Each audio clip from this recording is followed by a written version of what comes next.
ఇది pool makhani carrot kheer అండి. బాగుంటుంది, హెల్తీ ఫుడ్ అండి, పిల్లలకు కూడా బాగా పెట్టచ్చు. ఫస్ట్ ఏంటంటే క్యారెట్ గ్రేట్ చేసేసుకుని కొంచెం నెయ్యి వేసి అందులో వేయిస్తున్నాను. ఒక 2 క్యారెట్స్ తీసుకున్నానండి. 2 క్యారెట్స్ తీసుకుని గ్రేట్ చేసేసి బాగా మంచి వాసన, అంటే దాని పచ్చి వాసన అంతా పోవాలన్నమాట. పచ్చిగా ఉంటే బాగుండదు కదా. మనం ఏంటంటే సేమియా వేసుకుంటే దేవుడికి నైవేద్యం పెట్టకూడదు అనమాట. ఇలా క్యారెట్ వేసుకున్నాం అనుకోండి, దేవుడికి నైవేద్యం పెట్టడానికి పనికొస్తుంది. చక్కగా అమ్మవారికి నైవేద్యం పెట్టుకోవచ్చు ఈ కీర్. ఇదేంటంటే ఒక పక్కనేమో సగ్గుబియ్యం ఉడికిస్తున్నాను అవతల గిన్నెలోను, ఇక్కడేమో ఏంటి క్యారెట్ వేసినాను నెయ్యిలో. ఎర్రగా వేగిపోయిన తర్వాత అదే మూకుల్లో కొంచెం జీడిపప్పులు, మనం వేసుకునే పప్పులన్నీ అనమాట, ఏవి ఉంటే అవి వేసుకోవచ్చు. వాటర్ మిలాన్ కానీ అవన్నీ, జీడిపప్పు, బాదం పప్పు అన్నీ చిన్నగా ముక్కలు చేసేసి ఒకటే నేతిలో వేయించేసేసుకోవాలన్నమాట. అన్నీ వేయించేసేసుకున్న తర్వాత ఇవి పక్కన పెట్టేసేసి సగ్గుబియ్యం ఉడుకుతున్నాయి కదా, సగ్గుబియ్యం కొంచెం వేసానండి, ఒక గుప్పెడు వేసాను అంతే సగ్గుబియ్యం. ఎందుకంటే మరీ చిక్కగా ఉంటే బాగుంటుంది, ఎందుకంటే ఇందులో పూల్ మకాని వేస్తాం కదా, దాంతో చిక్కతనం వస్తుంది. నేను పూల్ మకానీలో ఏం చేశానంటే కొంచెం ఓట్స్ కూడా వేయించేసి పౌడర్ చేశాను అనమాట, అందుకని ఓట్స్ కూడా కలుస్తుంది ఇందులో. ఇవన్నీ మిక్సింగ్ అయ్యేసరికి ఏమవుతుందంటే చాలా చిక్కగా, ఇంకా మిల్క్ మేడ్ కానీ అలాంటివి ఏం వేయకుండా మంచిగా బాగుంటుందండి, చాలా బాగుంటుంది. పిల్లలైతే చాలా ఇష్టంగా తింటారు. ఇది ఎర్రగా వేయించేసేసుకోవడం బాగాను. సిమ్లో పెట్టాను, సిమ్లో పెట్టి వేయించుకోండి. సిమ్లో పెట్టి వేయించుకుంటేనే బాగుంటుంది, మళ్ళీ నల్లగా మాడిపోతే కలర్ బాగుండదు అన్నమాట. ఒక 2 క్యారెట్లు తీసుకుంటే సరిపోతుంది మనకి, అంతకుమించి అవసరం లేదు.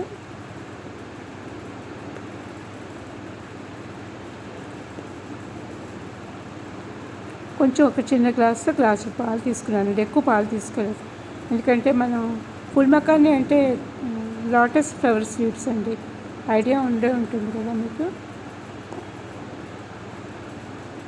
సగ్గుబియ్యం వేసిన నీళ్ళు మరిగించాను, ఫస్ట్ వాటర్ మరిగించి అందులో సగ్గుబియ్యం వేసేసాను అన్నమాట. సగ్గుబియ్యం 2 మినిట్స్లో ఉడికిపోతాయండి, ఎందుకంటే నానపెట్టడం వల్ల తొందరగా ఉడికిపోతాయి అన్నమాట. క్యారెట్ కూడా కొంచెం టైం తీసుకుంటుంది బాగా మంచిగా వేగడానికి, ఎర్రగా వేగడానికి. కొంచెం పచ్చితనం అంతా పోవాలి కదా మంచిగాను.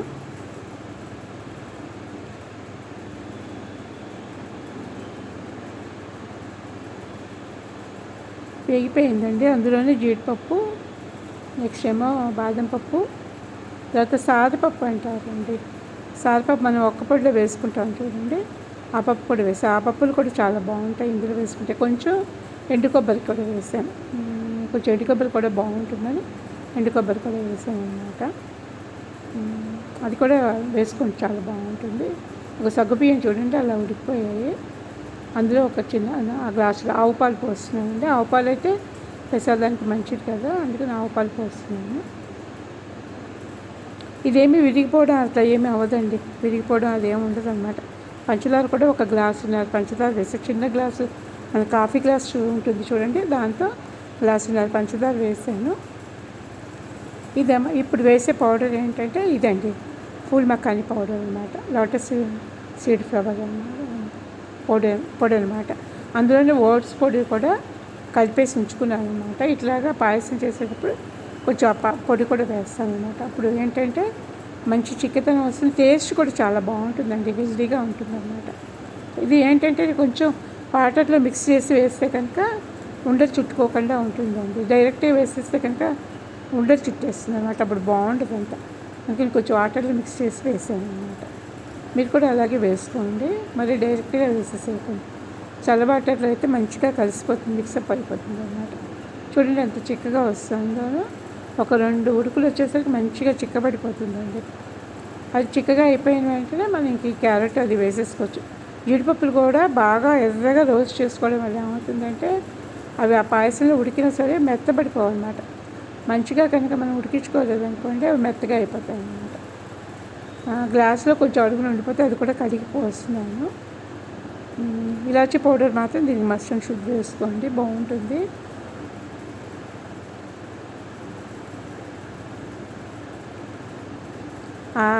ఫూల్ మకానీ కూడా ఏంటంటే వేయించేసాను, ఫ్రైయర్లో వేయించేసేసి అప్పుడు పౌడర్ చేశాను. మీకు ఒకసారి చూపించాను అది నేను, అందుకని నేను మళ్ళీ ఆ పౌడర్ చూపించటం లేదు, ఉండలు వేసేస్తున్నాను. మీరు కూడా అలాగే పౌడర్ చేసి ఉంచుకుంటే కనుక అది వెంటనే వేసుకోవడానికి మనకి యూస్ఫుల్గా ఉంటుంది అన్నమాట. కొంచెం ఓట్స్ వేయించేసేసి ఓట్స్ను ఈ ఫూల్ మక్కాని కొంచెం ఏంటి జీడిపప్పు బాదం పప్పు అవి వేయించేసి పౌడర్ కొట్టి ఉంచుకున్నాం అనుకోండి, అప్పుడు మనం రెడీమేడ్గా వేసేసుకోవడానికి హాయిగా ఉంటుంది. అప్పటికప్పుడు చేసుకోవాలంటే కష్టం కదా, ముందరే చేసేసి ఉంచుకుంటే అప్పుడు చేసుకోకర్లేదు అన్నమాట.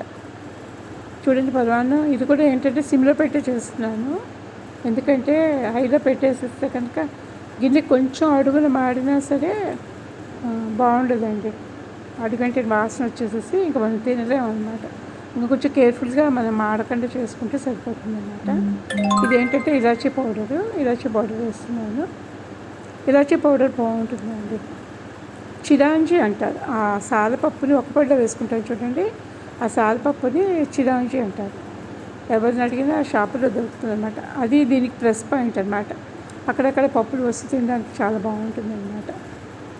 అంటే మొత్తం పరిమాణం అంతా పప్పులు ఉన్న ఫీలింగ్ వస్తుంది అన్నమాట మనకి. ఇందులో వేయిస్తున్నానండి. కొంచెం ఎండు కొబ్బరి కూడా వేయించాను అనమాట.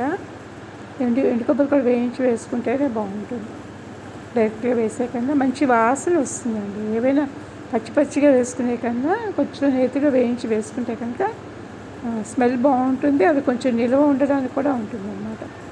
లేకపోతే ఏంటంటే మనం పొద్దున్నే చేసామనుకోండి, ఈవినింగ్కి ఏదైనా వాసన వచ్చేసేయడానికి అవకాశం ఉంటుంది అన్నమాట. ఇప్పుడు అవి వేస్తున్నాండి, చిరాంజి అంటారు వాటిని. సారపప్పు కూడా కొంచెం వేయించేసి అందులో కలిపేస్తున్నాను అన్నమాట. ఒకసారి ట్రై చేసి చూడండి, మీకు కూడా బాగా నచ్చుతుంది, మంచిగా వస్తుంది. అది ఎండు కొబ్బరి అన్నమాట. ఇది కూడా గ్రేట్ చేసేసి ఉంచేసుకున్నానండి. అన్నీ ముందర కొంచెం మనం హోంవర్క్ చేసుకుంటే కనుక అప్పుడు చేయడానికి ఈజీగా ఉంటుందన్నమాట. అప్పటికప్పుడు అన్నీ చేసుకోవాలనుకోండి, అంటే ఓన్లీ ఆ పాయసం ఒకటే చేసుకుందాం అంటే టైం ఉంటుంది, కానీ కొంచెం మనం వంటతో కలిపేసి మిక్స్ చేసి ఇవి చేసుకున్నాం అనుకోండి కొంచెం టైం చాలు, కంగారు పడతాం అన్నమాట. అలా కంగారు పడకండి, ఇలా ముందరే చేసేసుకుంటే కనుక మనకి అప్పుడు ఏమీ టెన్షన్ లేకుండా పని అయిపోతుంది అన్నమాట. ఏది మాడనివ్వద్దు, సిమ్లో పెట్టుకునే వేయించుకోండి. ఇది కూడా తీసుకెళ్ళి ఆ పదార్థంలో కలిపేసేసుకోవడం అన్నమాట.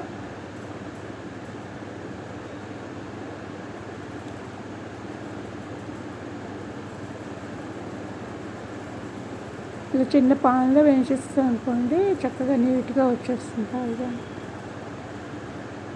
ఏమీ మాడిపోవడం అలాంటివి ఏమీ ఉండదు అన్నమాట.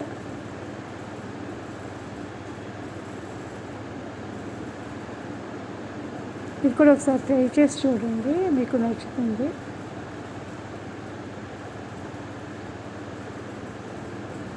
పిల్లలైతే బాగా, చిన్నపిల్లలు 5 ఏళ్ల వయసు వాళ్ళ దగ్గర నుంచి తినొచ్చండి, ఎందుకంటే సగ్గుబియ్యం చలవ చేస్తాయి కదా చక్కగాను. ఇంకా చిన్నపిల్లలు కూడాను మనం పెట్టచ్చు, కొంచెం ఫారెక్స్ లాగా తింటారు నిజంగా. వాళ్ళకి పెడితే 2 స్పూన్లు తినిపించవచ్చు, మరీ ఎక్కువ కాదు కానీ 2 స్పూన్స్ అయినా తినిపించవచ్చు. వాళ్ళకి టేస్ట్ అయితే బాగా నచ్చుతుంది, హెల్దీ ఫుడ్ అందుకని అన్నమాట.